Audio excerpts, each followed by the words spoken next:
មុខមីនុយថ្ងៃនេះគឺឆាស្លឹកកញ្ឆាយជាមួយនឹងថ្លើមជ្រូកហើយយើងលេងសាច់តិចជាមួយសណ្តែកបណ្ដុះជាតិ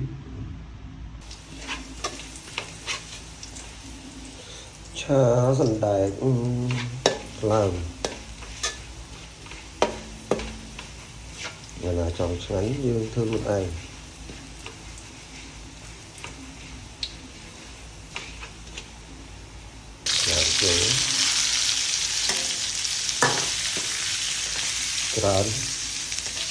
ច្រើនណាស់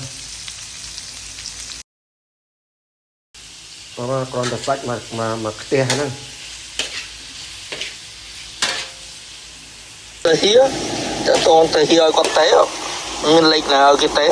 អញមីនោះកន្លែងនោះយកមីខ្ញុំ មកខ្ទះនេះ3ចានផងបដើមផងមកខ្ញុំបដើមសាច់ឡើងមកខ្ទះហ្មងម្នាក់ឯងហូបមិនអស់នេះយកទៅចែកបងប្អូននៅពលានញ៉ាំហើយនឹងដាក់ទឹកប្រេងខ្យង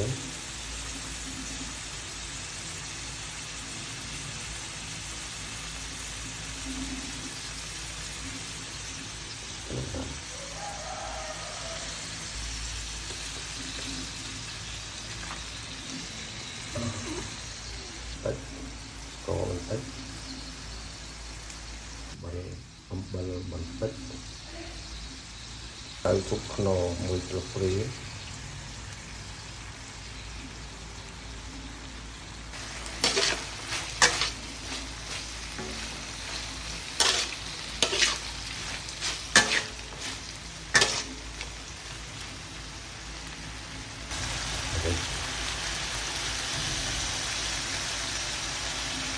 ដល់ហើយយើងបងបន្លែ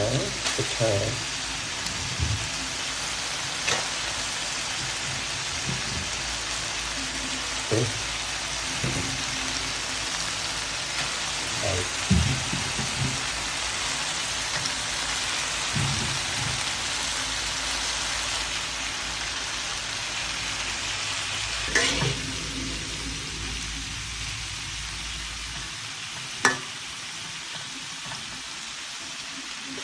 ទុកវាអញ្ចឹងប្រហែលជា1នាទីទៅយើងទៅបោយ